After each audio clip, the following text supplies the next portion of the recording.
Chapter 1. The best room at the Crown Gerald Fetch arrived on a Wednesday, which was bin day, and nobody paid him any particular attention. The Crown and Anchor had been shut for 11 months before Nora Pell took the lease in September. She had repainted the sarsen scene, replaced the pump heads, fresh curtains in the letting rooms. There were 3 letting rooms. The best one had a view of the churchyard, which Nora did not consider a drawback. The dead were quiet neighbours. Fetch came in out of the rain at 4:30, carrying a single case of the kind that locks at both ends. He was thickset, with a broad, careful face and the sort of eyes that moved before his head did. He asked for the best room without looking at the price list. He paid a week in advance in cash, which Nora noted with the mild approval of a woman who had spent too long extending credit to people who did not deserve it. Agricultural supplies, he said when she asked his line. Feeds and minerals. I cover this district 3rd Wednesday of every month. Thought it made sense to have a base. Nora said that was very sensible. She gave him the key and told him supper was at 7 if he wanted it, that Thomas would carry his bag up. Thomas was her nephew, 23 that year, who helped behind the bar on evenings and carried things when asked. He took the case upstairs without a word. Later, he told Nora it weighed more than a case of feed samples ought to. Fetch came down at 6:30 and sat at the bar with a gold flake and a half of bitter. He smoked slowly, not the way a man smokes when he is nervous or bored, but the way a man smokes when he is waiting for something to happen, and is comfortable waiting. He asked Nora how long she had been in Witchford Parva, and she said since September. He asked who had been here before her, meaning as landlady, and she told him the previous man had gone to Bristol. Before that? Fetch said. Nora said she didn't know the history that far back. She was from Redditch originally. She didn't know the village except what she had learned since September, and that was mostly about the pump pressure and who ran a tab she should watch. Fetch nodded as if this were the answer he had expected. The following days, he was an unremarkable guest in most respects. He ate the breakfasts, wiped his boots at the door, turned from his rounds each evening, smelling of diesel and damp wool. He drank moderately. He did not complain about the radiator in his room, which knocked. He tipped fairly. What he did, which Nora noticed without quite naming it, was ask questions. Not pressing questions, conversational questions. The kind that sound like ordinary talk, and leave you uncertain. Afterwards, whether you said more than you meant to. He asked about the Barraclar farm, and whether the tenancy was long. He asked whether old Dr. Savernake had always been the village doctor, or whether there had been someone before him. He asked about the post office, and whether old Miss Royce had always run it, and how old she was now. He asked these questions once, lightly, in the middle of other talk. He never asked them twice. He listened to the answers with his head slightly to one side, the way a man listens when he is filing something rather than simply hearing it. On the Friday evening, 5 days after his arrival, he left his coat on the hook by the door, while he used the telephone in the corridor. The coat hung there for perhaps 8 minutes. Nobody was behind the bar except Thomas, who was washing glasses and had his back turned. Fetch came back, put the coat on, and went to his room. Saturday he did not come down for supper. Sunday morning his door was still closed at 9 o'clock, which was unusual. By 10, Nora sent Thomas to knock. There was no answer. Thomas came back down the stairs with an odd look. "He's in there," Thomas said. "Door's not locked. He's in the chair. I think you'd better telephone Dr. Savernake." Nora telephoned Dr. Savernake. Post.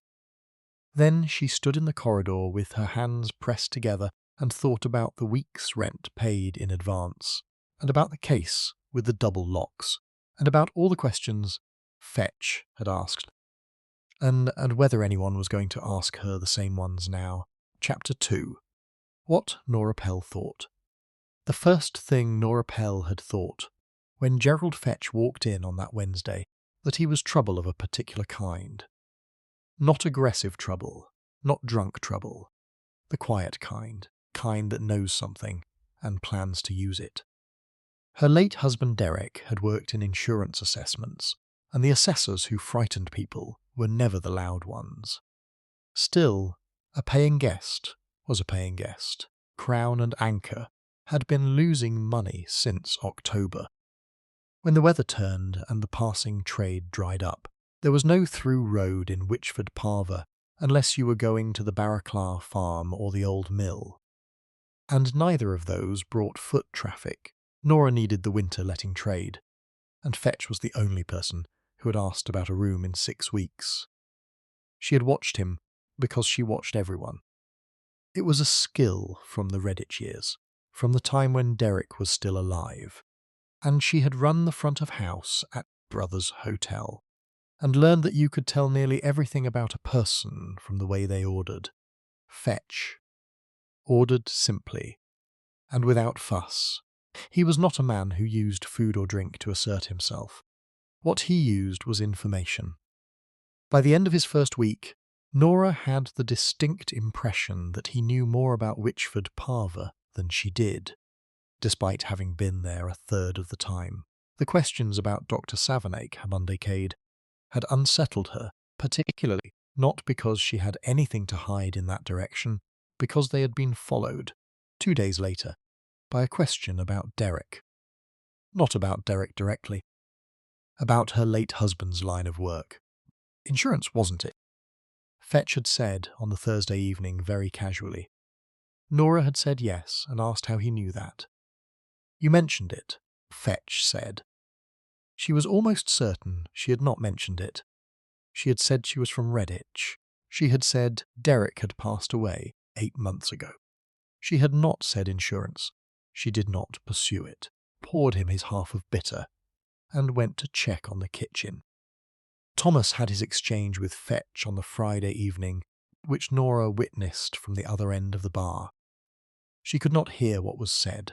She saw Thomas set a glass down with rather more force than necessary, and she saw his face go the colour it went when he was trying very hard not to say something he would regret. Fetch said, "Whatever," he said quietly with his elbows on the bar, and then picked up his pint and moved to the window table as if nothing had happened. Thomas came to the kitchen at 8 and said he was going to his mother's for an hour. Nora said all right, and did not ask why, because she had learned not to. Later she tried to think what Fetch could have said to produce that particular expression on Thomas's face. Thomas was not a complicated young man, but he was a private one. He had been in trouble once, years ago, before Nora's time here. He did not talk about it, and Nora had not asked. She knew roughly what it had been about.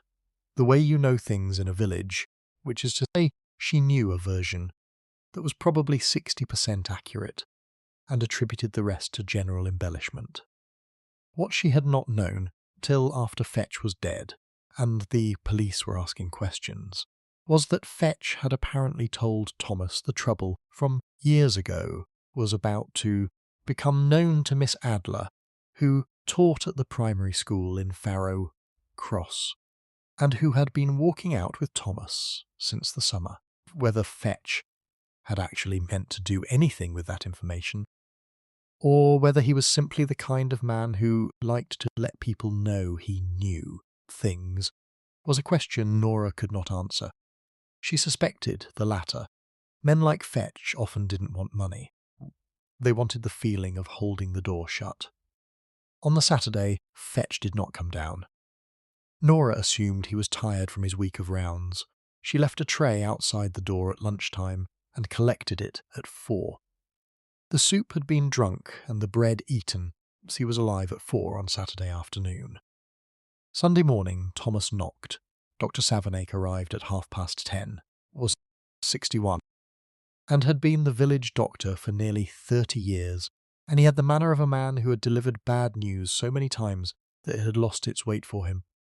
He went upstairs, stayed 12 minutes, came down and said that Fetch had died in the night, almost certainly a cardiac event, and that given his age and build it was not surprising. Constable Webb, who arrived at noon, because Nora thought she ought to telephone someone official, agreed that it was not surprising. Travelling salesman, Webb said, writing in his notebook.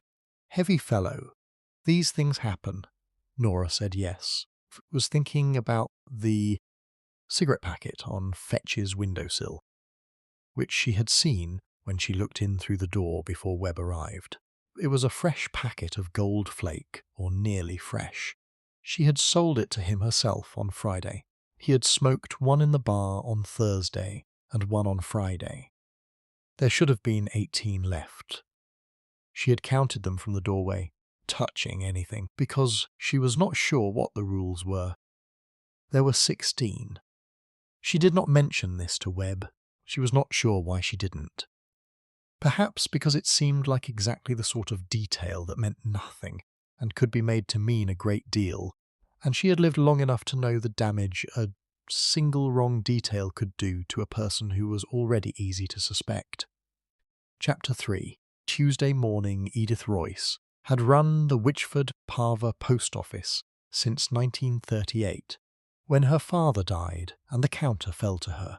She was 67 now, and did not intend to retire, partly because the pension would not cover the oil for the boiler, and partly because she could not imagine what she would do with herself if she did. She heard about Fetch's death from Mrs. Callow, who had heard it from her daughter, cleaned at the Crown on Monday mornings. By Tuesday, the post office had become the informal headquarters for the village's attempt to form a view. Heart, said George Tanner, buying stamps. You could see it just by looking at him. Purple round the neck. That sort never lasts. Edith said that was very likely the case. Course, said Mrs. Prentice, who was waiting her turn. Nobody actually knew what he was here for, did they? Agricultural supplies? I asked Mrs. Jarvis at Barraclough's if they'd had anyone round from a feed company, and she said definitely not. Edith said she hadn't spoken to Mrs. Jarvis herself. He came in here, Mrs. Prentice said, lowering her voice. The Tuesday before last. Asked about whether registered letters went out same day or next morning. Asked about redirected post. Lots of people ask about redirected post, Edith said. He asked specifically whether it was possible to find out where post had been redirected to from here, without asking the recipient. Edith handed Mrs. Prentice her change and waited until the shop was empty before allowing herself to sit down on the stool behind the counter. She had known, when Fetch came in with his careful questions, what he was. She had not known his name before he gave it. She had known what he was because she had been waiting, in a dim, unrealized way, for something like him to arrive for 20 years. Gerald Fetch. She had known the name once, in a different context, from a time she had spent 20 years trying to forget was connected to this village in any way. She had said nothing to him when he came in. She had answered his questions about redirected post with the same careful vagueness she used on anyone who asked things she didn't want to answer directly. He had thanked her and left. She had not told anyone he had come in. She had not told anyone what she knew about him. Now he was dead, and Edith sat on her stool and considered the question of whether she was relieved. She was. That was the honest answer. She was relieved, and she was ashamed of being relieved, and she was not sure what to do with either feeling. On Tuesday afternoon, Colin Barraclough came into the post office to buy a postal order, which was ordinary enough. He came in most Tuesdays. He was a reliable man, chapel.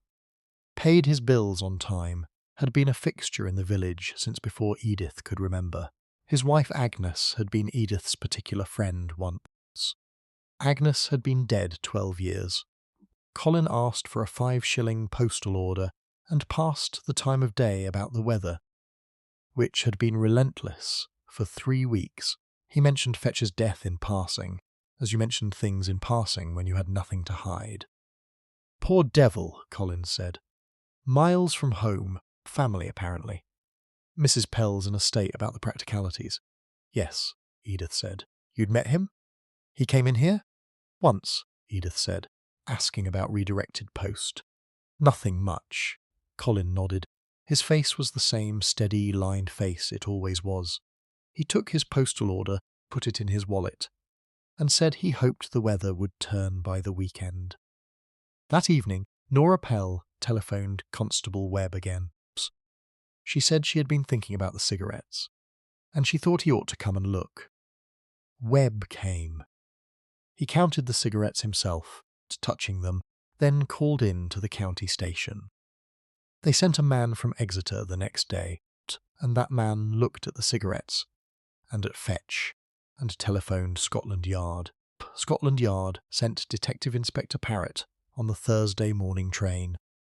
By Thursday afternoon, what had been a sad but unremarkable death had become something else, and the village shifted accordingly. The way a village does, pulling itself together, and presenting a smooth front to the outside, while underneath every conversation changed direction, and every remembered detail was re-examined.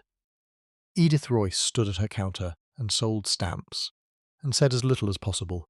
Colin Barraclough came to the Crown. That Thursday evening, as several neighbours did, to ask if there was anything that could be done, and to pay his respects, which was the sort of thing Colin Barraclough did. He stood in the bar for 20 minutes. He expressed condolences to Nora. He picked up Fetch's coat from the hook by the door, folded it carefully over the chair beside it, and smoothed down the lapels with both hands. Nobody noticed. There was a great deal of coming and going. Chapter 4. The Constable's Notes. Constable Webb's notes from the Fetch inquiry were, by his own assessment, not his finest work. He had written sudden death, probable cardiac in his notebook on the Sunday, because that was what Dr. Savernake had said. And Dr. Savernake had been saying things like that in this village for 30 years without being wrong.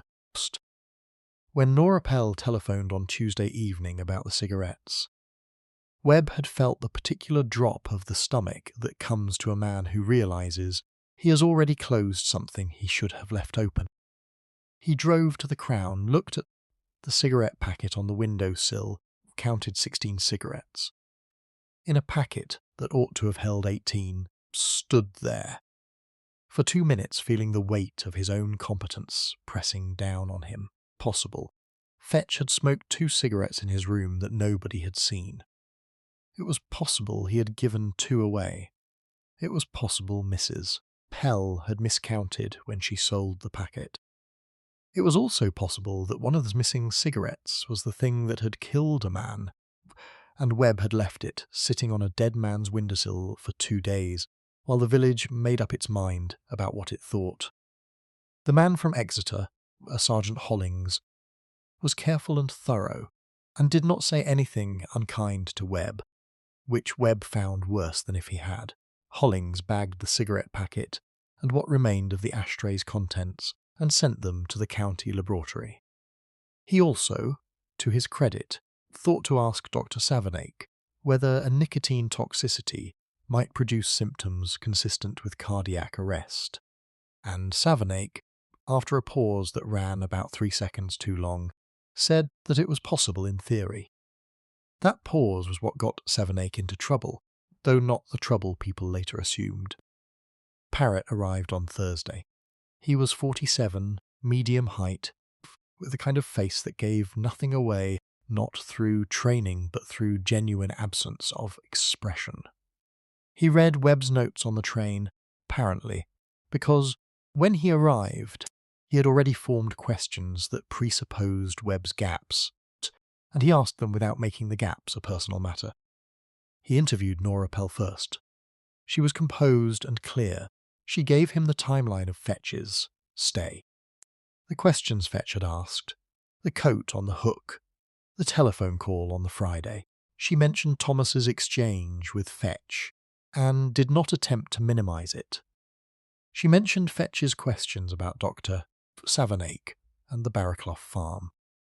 She was, in Parrot's subsequent note to himself, the most reliably useful witness he had seen in months. Thomas Garvey he interviewed next in the back kitchen. Thomas was 23 and trying hard to be cooperative, which, in Webb's observation, was the exact disposition that made a guilty man look guilty, and an innocent man look guilty also, so it was not particularly helpful as a guide. Parrot asked about the exchange at the bar on Friday evening. Thomas said, Fetch had made a remark about something in his past. He said he'd been annoyed but hadn't done anything. What sort of remark? Parrot asked. Thomas looked at the table. He said it was a private matter. Parrot said he understood, and that private matters sometimes needed to become less private in a murder inquiry, and that it was better to hear them now than later. Thomas said Fetch had implied he knew about something from years ago, a conviction for receiving that he'd implied he might see to it that certain people heard about it. Which people? Parrot said.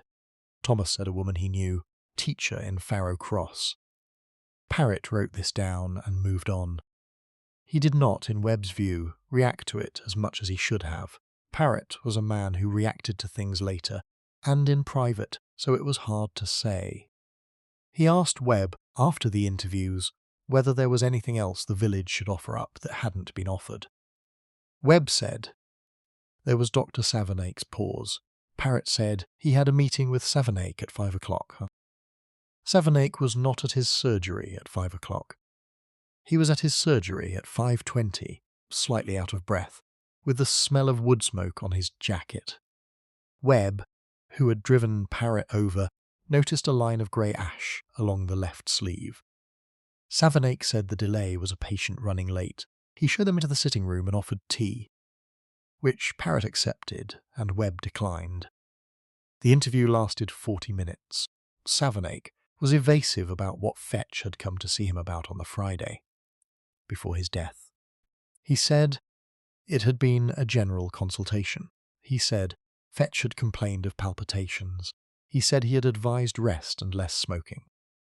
Quite a coincidence, Parrot observed, given how he died. Savernake said yes, he was aware of that, and it had been weighing on him considerably. When they left, Webb asked Parrot what he thought. I think, Parrot said, that Dr. Savernake burned something before he met us. Burning relates to the Fetch death in some way he hasn't told us, and that Thomas Garvey is not the killer. Webb asked why not Garvey. Because, Parrot said, a man who poisons a cigarette has thought about it for a long time. Whatever Garvey's anger was, it was fresh. You can see it in him. He hadn't had time to grieve into something quiet. Webb wrote this down. He was not sure he understood it entirely, but he suspected he would. Chapter 5. A Traveller Without a Sample Case. By Friday. Parrot had established several things that did not fit together. First, Gerald Fetch was not a commercial traveller in agricultural supplies. The firm he claimed to represent, Moorfield and Hatch of Taunton, confirmed they had no representative of that name and no territory in this part of Devon. The business cards Fetch carried were well printed and completely fraudulent. Second, the cigarette packet had gone to the laboratory, and the laboratory had telephoned Hollings at 6 o'clock Thursday evening. One cigarette, the third, from the top of the remaining 16, had been contaminated with a substance the initial test suggested was nicotine in concentrated form. The other 15 were clean. Whatever was in that one cigarette, if smoked, would have been enough to kill a man of Fetch's weight. The cigarette was intact, which meant Fetch had smoked a different one, almost certainly the one now in the ashtray, which had been too degraded by the time anyone thought to look. The pattern of the remaining cigarettes confirmed that at least one cigarette had been removed from the pack before it was sold. The ring of compression, where a cigarette would have sat, was empty. Nora Pell had confirmed, selling the pack unsealed as was standard. So somebody had opened the packet, removed one cigarette, replaced it with a prepared cigarette, and sealed it again. This required time alone with the packet, reasonable manual dexterity, some knowledge of what concentrated nicotine would do to a man. Third, Savernake had lied about the Friday consultation. Not about the fact of it, which he had eventually confirmed. Parrott was certain of this. The problem was that Savernake had also, by Thursday evening, confessed to the county medical board, something that had nothing to do with Fetch. The nature of that confession meant that his evasiveness about the consultation had an entirely different explanation from the one Parrott had been building. Parrott did not yet know what the confession was. The medical board was not obliged to tell him. He had a call in to the board's solicitor. In the meantime, Thomas Garvey remained the most immediately visible suspect. His criminal record was not a secret, it turned out. Edith Royce, when pressed, confirmed that the conviction from 1933 was common knowledge among people who had lived in the village long enough, which was most people, receiving stolen goods. He had been 19. He had served a 6-month sentence and come back to the village to work for his uncle's garage. Nobody made much of it since, because Thomas was a steady young man, and the village preferred its own steady men to outside judgments. What the village had not known until Parrott found out from checking the original conviction records was the name of the person who had supplied the goods Thomas had received. The police file from 1933 named the supplier only as GF, identity unconfirmed. The goods had been electrical fittings taken from a warehouse in Bristol. GF. Parrott sat with this for a while. Fetch had been the original supplier of those stolen goods. Then he had let a 19-year-old take the blame for receiving, and presumably walked away clean, and had now, 20 years later, arrived in the village where that 19-year-old happened to be living, begun making remarks about the conviction to the young man in question. This gave Thomas Garvey a motive that was personal and immediate and very clear. It also, Parrott noticed, gave the same motive to anyone else who cared about what Fetch had done in 1933. The question was who else had reason to care. He asked Webb whether Thomas had family in the village. Webb said, his mother Mrs. Dorothy Garvey, who lived in Meadow Terrace, and was in good health. Webb said Thomas's father had died in 1940, at Dunkirk. Anyone else he'd have been close to. As a boy? Webb thought about it. He said, Thomas had been thick as thieves, if you'd forgive the expression, with young Eddie Barraclough, Colin's boy, gone to Canada after the war, and never come back. He said, Thomas's mother had been friendly with Agnes Barraclough before Agnes died. Parrott wrote down Agnes Barraclough. He went to see Colin Barraclough that afternoon. The farm was 3 miles from the village, down a lane that had 4 inches of standing water in the dip by the gate. Parrott's driver was not pleased about it. Barraclough met them in the yard. He was a broad man, slope-shouldered, with large red hands, and the deliberate movements of someone who had spent his life doing physical work without waste. He showed them into the kitchen, which was clean and ordered, and had a chapel calendar on the wall. He said he had known Gerald Fetch was in the village. He had seen him at the Crown once, from a distance. He said he'd had no dealings with the man, and hadn't wanted any. He said, when asked, that he had no idea who had killed him. Wife was Agnes Peel before she married? That's right. She died in 1944? Tuberculosis. Yes, Parrott asked carefully, whether Barraclough was aware that Gerald Fetch had a history in this part of the world before his recent visit. Barraclough said he did not know anything about Fetch's history. His hands were on the table. He did not move them. His face did not change. He was the most composed man. Parrot had interviewed since Tuesday, and composure in a witness. Parrot had long since decided neither evidence of innocence nor evidence of guilt. It was evidence of a man who had decided in advance what he was and was not going to say. Parrot thanked him and left. In the car, he told Webb that the case was going to turn on someone's past, and that the past was going to require more digging than the village would cooperate with willingly. He said he needed someone to talk to the postmistress again. Webb said he'd tried and she'd been polite but thin. Not you, Parrot said. Someone else. Someone she'll actually talk to. He did not, at that point, know that someone else was already on the way. Chapter 6. Goddaughter. Has influenza Miss Marple's goddaughter, Patricia Yates, lived in Fenwick Cross, which was 4 miles from Wychford Parva by the back road and 5 by the main road. Patricia had written in early November to say she was well, and that Miss Marple must come and stay if she could bear the journey at this time of year.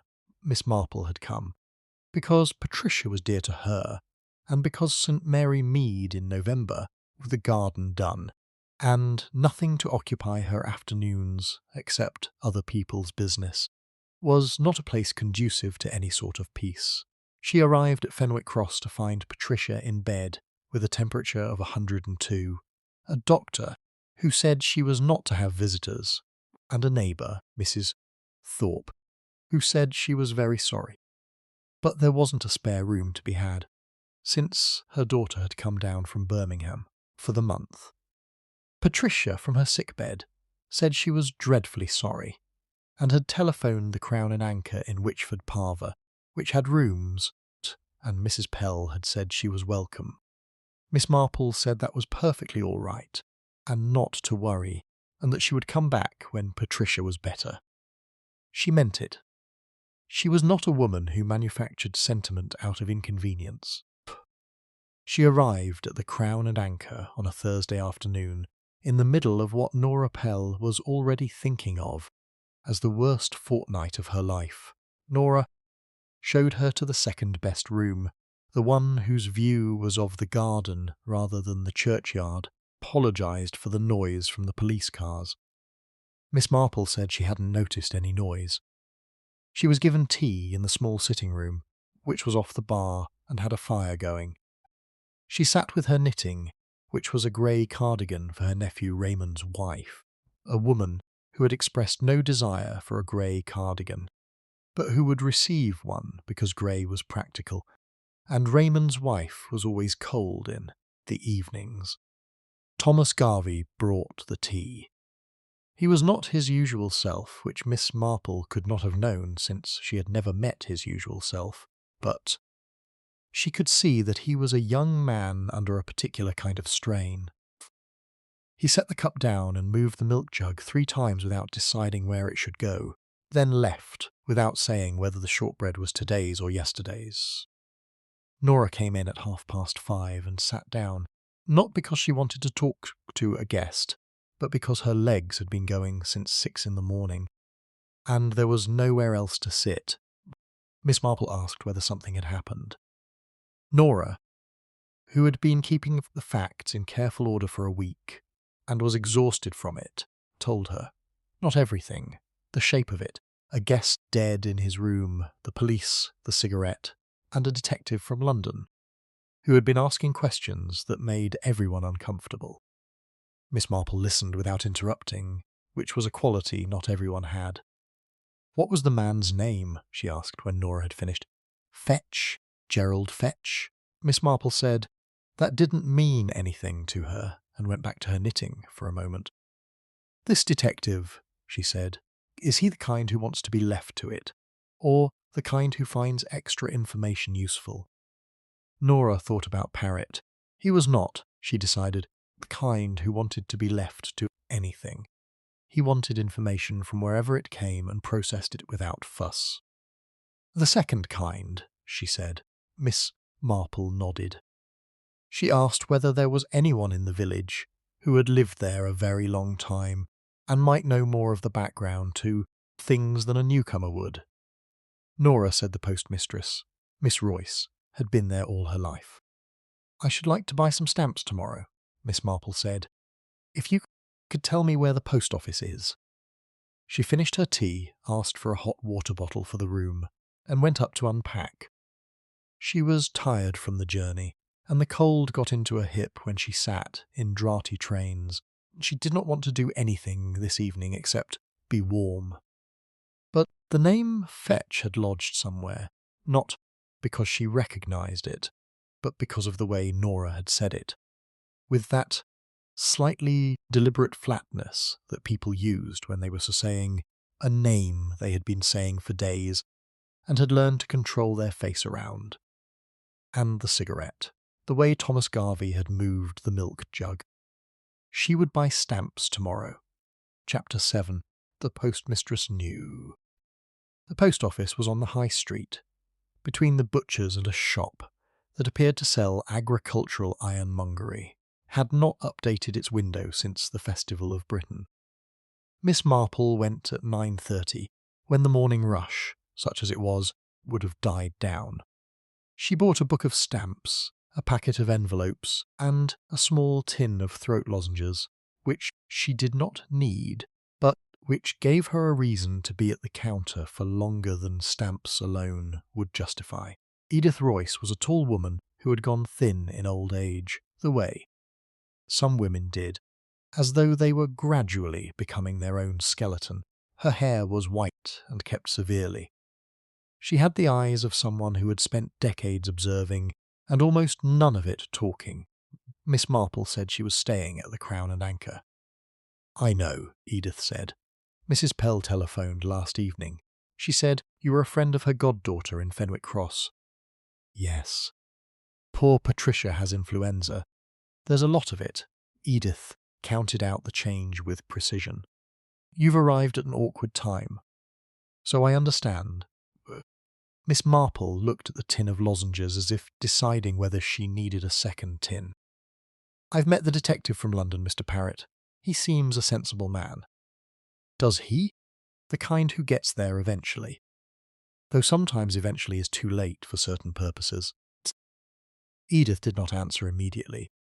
She was straightening the postal order book, which did not need straightening. I knew a woman in St. Mary Mead. Miss Marple said, in the conversational tone she used when she was not being conversational at all, held on to something for 15 years, because she thought it would only make things worse to say it. By the time she said it, the person she was protecting was dead. And the person the knowledge would have helped had been carrying it alone all that time. Edith looked up. I'm not suggesting anything about your situation. Miss Marple said, I'm only saying that sometimes the kindest thing and the quiet thing are not the same thing. There was a silence. A woman came in for a postal order, and Edith processed it with her usual efficiency. And the woman left. The silence continued. Agnes Peel, Edith said at last. Tell me about her, Miss Marple said, and put her purse away. Agnes Peel had been Edith's closest friend, from the age of 11 to the age of 20. Agnes had been a clever girl, not schoolroom clever, but sharp and quick and good with people, and she had gone to work in a draper's in Exeter at 18, and done well there. She had met Gerald Fetch when she was 22. He was 26. He was charming in the way of men who are charming when they want something. In 1931, Agnes had been convicted of receiving stolen goods. Electrical fittings, taken from a warehouse in Bristol. She had served 14 months at Exeter Prison. She had come out at 24, thinner, quieter, and without the job at the draper's. She told me what really happened, Edith said. Not straight away. 3 years afterwards, she said. Fetch had brought the goods to her lodgings in Exeter. She hadn't known what they were. He'd said they were samples from his work. When the police came, he told them it was her, that she'd bought them from him. They believed him. He had no record. She had no way to prove it. She had come back to the village eventually. Colin Barraclough, who had known her distantly before, had been kind to her. They had married in 1935. She had been happy enough, Edith thought. Not the way she would have been happy before, but enough. She died in 1944, Miss Marple said. Tuberculosis. She'd picked it up in prison, I always thought, though the doctors wouldn't say so. She was never quite right after. And Colin knew. Agnes told him before they married. He had a right to know, she said. She told him everything. Miss Marple was quiet for a moment. Outside, bicycle went past in the rain. You said she told you 3 years afterwards. Did she ever, to your knowledge, put any of it in writing? No, Agnes wasn't one for writing things down. Edith paused. I wrote some of it down at the time. In my diary. I kept diaries for years. I stopped in 1950. I still have them. That might matter, Miss Marple said. Not to the murder itself, perhaps, but to other things. Later, she picked up her stamps and her envelopes and her unnecessary lozenges. There's one other thing, she said. Mr. Barraclough, before he took over the farm, or before he and Agnes married, what did he do? Do you know? Edith frowned. He had various bits of work. He was a farmhand, mostly. But there was a period, a year or two before the war, when he worked at Hicks's chemist in Taunton. Dispensary work. He had a certificate for it. He always said it was the most useful thing he ever learned. That and mending fences. Miss Marple thanked her, and said she hoped the weather would improve. She walked back to the Crown in the rain, which had been going all morning without any intention of stopping, and sat down in the small sitting room with her knitting. She did not immediately knit anything. She held the needles and thought about a chemist's back room in Taunton, about a certificate in dispensary work, and about a man who had told her Agnes had died of tuberculosis, and had not blinked once, about the coat on the hook. She thought about the coat on bar. She had been in the bar on Thursday evening when the neighbours came, and she had seen it. She had thought, the time, that it was simply a kindness.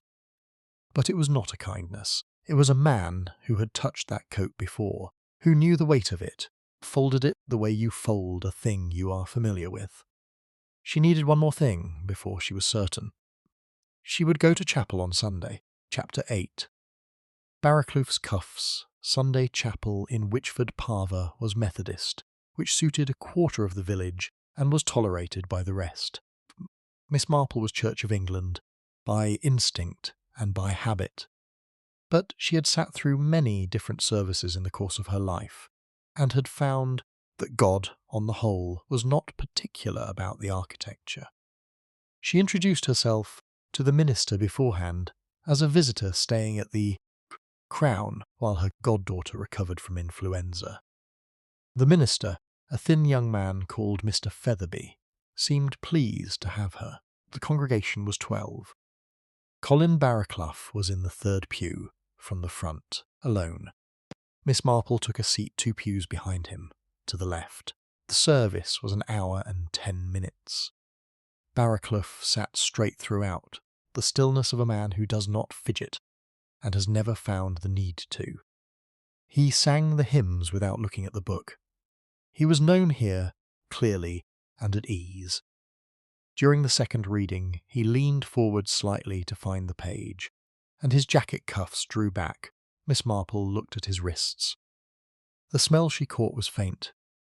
She would not have caught it if she had been further away, or if the church had been warmer, or if the woman in the pew in front had been wearing anything stronger than Lily of the Valley. It was a smell she associated with a specific place. The back room of Hobbs the chemist in St. Mary Mead, where the preparations were made up on Tuesdays and Saturdays, and where the air always had that particular quality, dry and chemical and faintly medicinal, that she had never been able to describe exactly, but would have recognized in a submarine. She said nothing during the service. She spoke briefly to Mr. Featherby afterwards, who introduced her to 2 women from the village she had not yet met, and then to Colin Barraclough. Barraclough was courteous, prost. He had the manner of a man who was genuinely at ease with older women, not the performance of it, but the real thing, probably because he had been married to one for many years, and had got on unwell with her. "You're staying at the Crown," he said. "Bad time to arrive. So everyone says." Miss Marple put on her gloves. "Did you know Mr. Fetch at all, before all this?" "Only by sight," Barraclough said. "He came into the pub once or twice. I understand he was asking questions about various people in the village. Rather professionally, by all accounts." "I heard that," Barraclough said. He was looking at the middle distance, not at her, in a way that could have been casual, no idea what his interest was. Miss Marple said she supposed these things were often complicated. She mentioned, as if just remembering it, that she had once known a young man in her own village who had worked at a chemist's dispensary, and had been quite marvellous at it, with a real feel for the work. "It's a skilled thing," Barraclough agreed. "Did you ever do anything along those lines?" Miss Marple asked. "You seem the sort of man who would be good at precise work." "A bit, years ago," Barraclough said. "Not for long. Farm work suits me better." He said it easily, and without hesitation, which was the right answer for an innocent man, and also the right answer for a guilty man who had rehearsed it. Miss Marple walked back to the Crown and sat in her room rather than the sitting room, because she wanted to think without the possibility of interruption. She spread her knitting on the bed, and looked at it without seeing it. She was almost certain. The smell was there. The background in dispensary work was confirmed. The coat had been handled with familiarity. Barraclough knew who Fetch was, and had every reason to want him dead, for Agnes's sake, for the 14 months Agnes spent in a prison that had made her ill, for the slow death that had followed. The question was how to give it to Parrot in a form he could use. She could not simply tell him that a man had the wrong smell on his cuffs and had folded a coat the wrong way.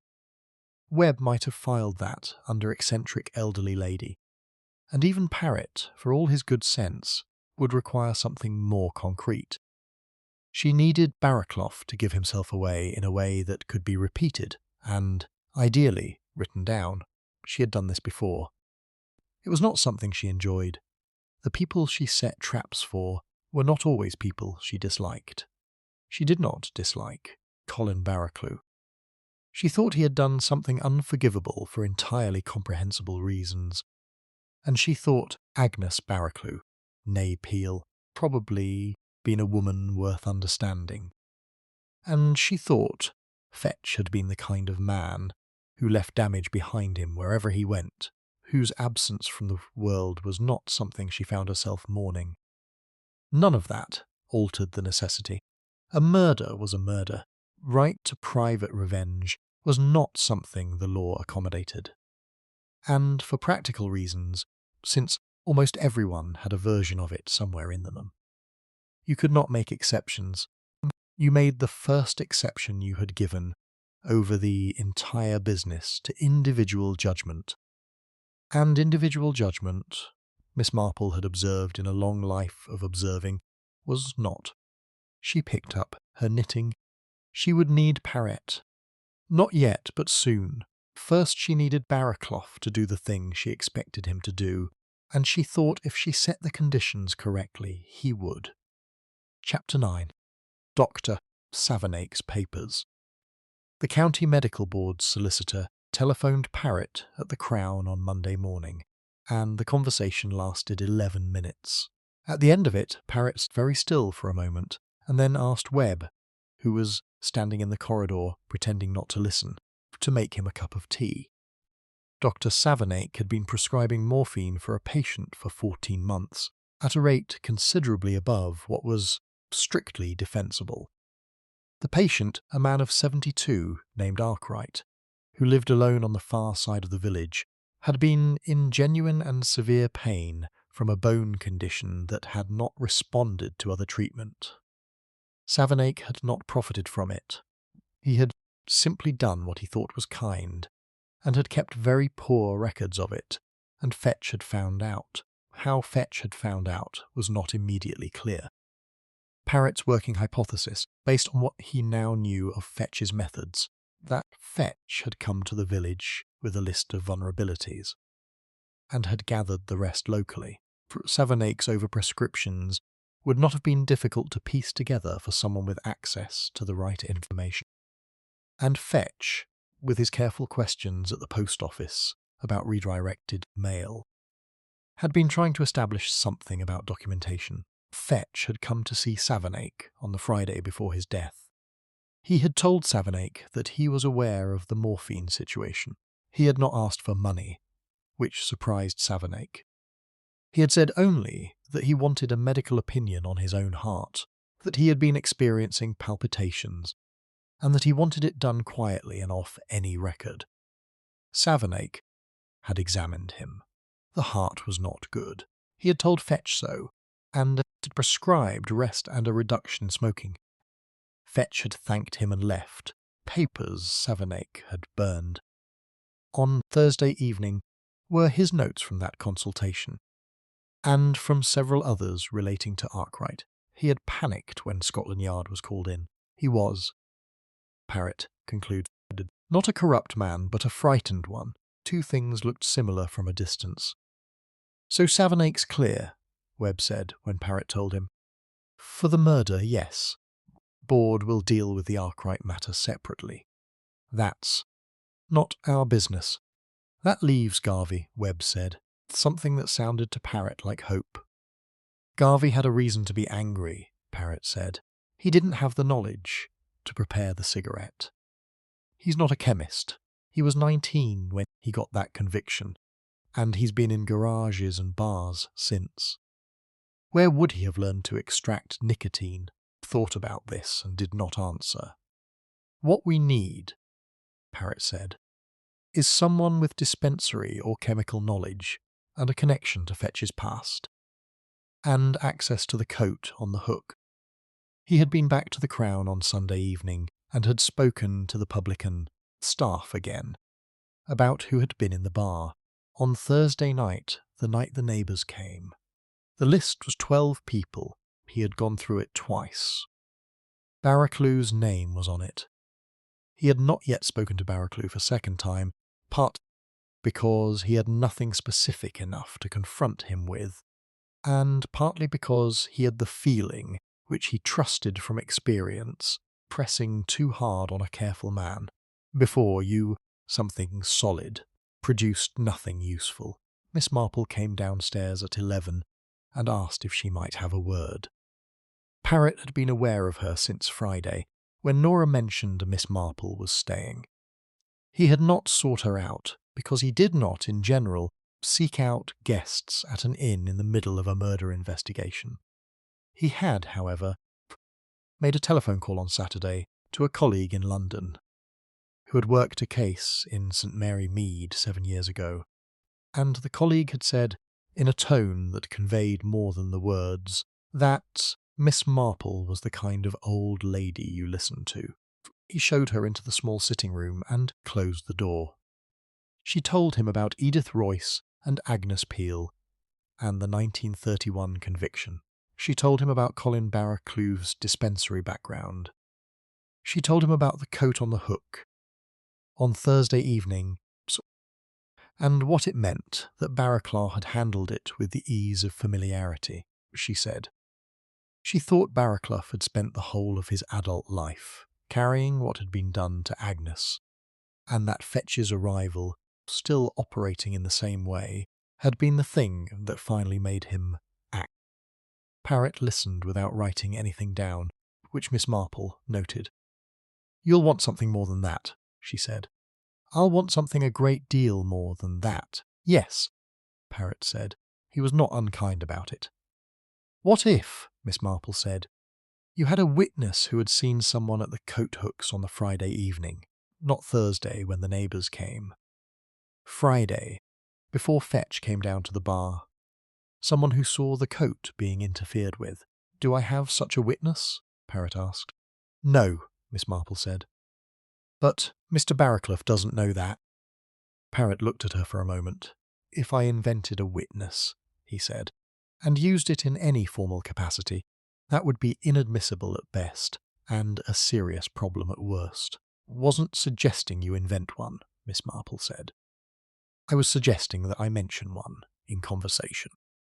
And that you observe the result. Parrot said nothing for a while. He thought about his colleague in London and the tone of his voice. What result are you expecting? He said. He'll ask where the witness was standing, Miss Marple said. He'll phrase it as idle curiosity, but only a man who was at those hooks himself would need to know the sightlines. She left him to think about it. She went upstairs to write a letter to Patricia, who was improving apparently, and had sent a note asking how Miss Marple was getting on. Miss Marple wrote that Witchford Parva was very quiet, and that she hoped Patricia's temperature had come down. Chapter 10. The Witness at the Hook. Miss Marple found her opportunity on Monday afternoon. Colin Barraclough came into the Crown at 2:30, for what Nora would later describe as no particular reason, which, in a pub during a murder investigation, meant he had come to take the temperature of things. He had a half of bitter and sat at the bar. He was not alone. George Tanner was there, and Mrs. Callow's husband. But the bar was quiet enough that conversations did not run into each other. Miss Marple came down at 3 with her knitting, and sat at the small table near the fireplace. She was working on the cuff of the grey cardigan. Fire was inadequate for the day, but better than nothing. Barraclough acknowledged her with the nod a man gives to an older woman he has met at church, and has no particular business with. Miss Marple returned it. She knitted for 20 minutes and said nothing. George Tanner talked about the football. Mr. Callow talked about the price of feed. Barraclough said a few words here and there in the way a man does when he is present, but not engaged. At 3:20, Miss Marple looked up from her knitting with the mild, slightly absent expression she had found useful over the years. Mr. Barraclough, she said, wonder if you can settle something for me. I've been trying to remember whether it was you or Mr. Tanner I saw near the coat hooks on Friday evening. The detective, Mr. Parrott, mentioned to me this morning that he had a witness who was in the bar on Friday evening and saw someone near Mr. Fetch's coat. I can't, for the life of me, think where I was standing at the time. She said this in the tone of a woman puzzling over a seating plan. George Tanner said he'd been in on Friday, yes. Around 6, Barraclough said there was a witness near the hooks, so he said. Marple counted a stitch. Near the door end, I think he said, or perhaps the fireplace end. I'm afraid I wasn't paying full attention. My hip was bothering me. Fireplace end? Barraclough said. His voice was even. His hands on the bar were still. But he had asked the question, and Miss Marple looked up with a vague, pleasant expression and said she really couldn't be sure. It was one or the other, and went back to her knitting. The thing about these old pubs, she said, to nobody in particular, is that the hooks are always in the awkward spots, either right in the draught, or right where someone is always standing. Suppose whoever was there would have been perfectly visible from either end. Barraclough said nothing more. He finished his beer at a pace that did not hurry and did not linger, said good afternoon to Nora, and went out. Parrot was in the landlady's sitting room, which Nora had lent him for the week. He had been in the corridor outside the bar for the last 4 minutes, with the door slightly open. He came in and found Miss Marple still knitting. Fireplace end, he said. Yes, she said. He corrected himself when I said door end. He asked about the fireplace end specifically. The hooks are between the door and the fireplace, closer to the door. From the fireplace end, you cannot see the hooks without moving. From the door end, you can see them clearly. A man who was standing at the hooks himself and wanted to know whether he had been observed need to know whether the witness was on the side where the hooks were visible. Parrott sat down. "It's not evidence," he said. "Not in itself. No. But it tells you that he was there. And once you know that, you know where to look for the rest." She put down her knitting. "The laboratory has one intact prepared cigarette," she said. "If they test it for concentrated nicotine in a particular form, and if that form can be matched to a preparation that a man with dispensary training would know how to make, that's something." Edith Yates has diaries going back to 1930 that describe what Agnes Peel told her about Gerald Fetch and the 1931 conviction. That is not evidence of murder, but it is evidence of motive, and a jury that understands motive understands a case. "And the coat," Parrott said. "The coat. You'll need to find someone who saw him touch it on Thursday evening. Mrs. Callow was there, I believe. So was young Thomas Garvey. He had been drinking a little. But Nora Pell was behind the bar all evening, and she doesn't miss much." Parrott said he had noticed that about Mrs. Pell. "She'll have seen it," Miss Marple said. "She may not have known what it meant. She'll have seen it." He stood up. He thanked her in the careful, restrained way of a man who does not want to overstate what has just happened, in case it looks as though he required assistance. "I'll bring Barraclough in tomorrow morning," he said. "I'll have the diaries collected from Miss Royce this afternoon, with her consent. I'll ask the laboratory to run the specific test." "Yes," Miss Marple said. She picked up the knitting again. "He won't run. He's not that kind of man. He did what he did, and he'll face what comes." Parrott arrested Colin Barraclough on Tuesday morning at the farm. Barraclough came to the door at Parrott and the two constables behind him and said, "I'll get my coat." He did not speak on the way to the station. He made no denial and no confession. He sat in the back of the car and looked out at the wet fields and said nothing at all. He had, in fact, said everything he was going to say by the time he closed that kitchen door behind him. There was no version of events in which he did not know this was coming, and there was no version in which he was going to pretend otherwise. Miss Marple heard about the arrest from Nora at lunchtime. She ate her soup and said that she was sorry for it, the way she was always sorry for things that were necessary. Chapter 11. November. Still. The inquest into the death of Gerald Fetch was adjourned twice before it concluded in December. County Laboratory confirmed nicotine poisoning, specifically a concentrated nicotine preparation of the kind used in certain pre-war pharmaceutical applications and consistent with preparations by someone trained in basic dispensary work. Prepared cigarette in the packet was identified as the source. The West Devon Gazette reported the case on its front page on the 14th of December under the headline, "Scotland Yard Detective Solves Crown and Anchor Death." The body of the article named Detective Inspector Parrott and noted that he had worked in close cooperation with local police. Constable Webb was mentioned by name. There was no mention of a Miss Marple. Barraclough was committed to stand trial in January. He pleaded guilty at the first hearing, which surprised no one who had known him. His solicitor made what could be made of the circumstances, the crime for which Agnes had been wrongly convicted, her subsequent decline, the 14 months in prison that had weakened her and led in the end, indirectly, to her death. The judge noted it, and it made no difference to the verdict.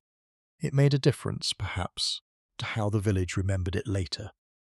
Thomas Garvey's name appeared once in the investigation records, and not in the newspaper at all. His criminal record remained in the files and would go with him wherever he went for the rest of his life. But Miss Adler, teacher in Farrow Cross, had already heard about the conviction from Thomas himself by the time the investigation ended. He had told her the Monday after Fetch died, before the police came back to him the second time. She had taken 2 days to think about it and then telephoned to say it didn't change anything, which was the kind of thing that happened sometimes, people who deserved it. Dr. Savanake's situation was handled by the County Medical Board without involving the courts. He was required to reduce his list and to submit to quarterly review for 2 years. Old Arkwright's morphine continued, at a slightly lower dosage, administered now by a district nurse. Nobody in the village was told why Savernake had been under review, and nobody asked directly, which was the village's way. Parrott came to find Miss Marple on the morning he left Witchford Parva, the Wednesday after the arrest. He stood in the doorway of the sitting room with his coat on and said that it had been a useful week. Miss Marple said she was glad, he said. He was not going to ask how she had known about the coat or the cuffs or the various things she had put together before he had, Miss Marple said. That was probably wise. He shook her hand and went out. She heard his car in the lane for a moment, and then there was only the rain.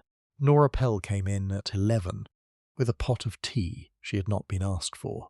She sat down and poured 2 cups and said she supposed things would go back to normal now, or what passed for it. Miss Marple said she imagined so. I keep thinking about Agnes, Nora said. I never knew her. I wasn't here. But it feels as though the whole thing was always here, underneath, waiting. These things do tend to sit, Miss Marple said. She accepted her tea. You get a sense, sometimes, a place where something was left unresolved. Not ghostly, just present. Nora said she'd thought about putting a lock on that coat hook, which she knew was irrational. Miss Marple said it was not irrational at all. She left the following day. Patricia was recovered enough for visitors. Miss Marple had been away from St. Mary Mead for 11 days, which was long enough. The post office. She bought one more stamp she didn't need and said goodbye to Edith Royce. Edith shook her hand with a grip that was firmer than expected for a woman of her age. I wrote to the county record office, Edith said, about Agnes's conviction. Whether there was any process for a review. I don't know if anything will come of it. Miss Marple said she thought it was the right thing to do. It's 20 years too late, Edith said. Yes, Miss Marple said. The record will say what happened. Agnes will be on the right side of it, in writing, which is more than Fetch ever put her. Edith nodded. Her eyes were dry, because she was the kind of woman who had done her grieving in private, long ago, and what was left now was something quieter. Miss Marple's taxi came at noon. She sat in the back with her bag on her knees and watched Witchford Parva go past the window, the Crown and Anchor sign still swinging in the wind, the post office, the bare trees along the lane to the farm, the church where the Methodist minister was just going in with a paper bag that was probably his lunch. She was tired, not the ordinary tiredness of travel, but the other kind. The tiredness that came after a thing like this, when the shape of it was clear and all the people were fixed in their places, and what had been murky was now resolved, and the resolution was not comfortable and never quite felt like enough. Colin Barraclough had loved his wife and had not been able to save her, and had spent 20 years knowing the name of the man responsible, and had waited, patiently and without a word to anyone, for the chance to do something about it. There was a terrible logic to it. There was, if she was honest, a part of her that understood it, but understanding was not the same as condoning. She knew that. She had always known that. Taxi turned onto the main road, and Witchford Parva was gone behind the hedge. The rain was letting up, finally, after 3 weeks. Miss Marple looked out at the pale November sky and thought about Patricia's grey cardigan, which was nearly finished, and about whether Raymond would come to dinner at Christmas, and about nothing in particular. The case was done. Parrot had what he needed. The newspaper had its headline. The village would remember it for a year or two, and then absorb it, the way villages absorbed everything in the end. Only Edith would remember Agnes Peel clearly, and only Edith would know, when the letter from the record office eventually came, what it meant. Miss Marple thought that was probably right. Memory was not distributed fairly. It never had been.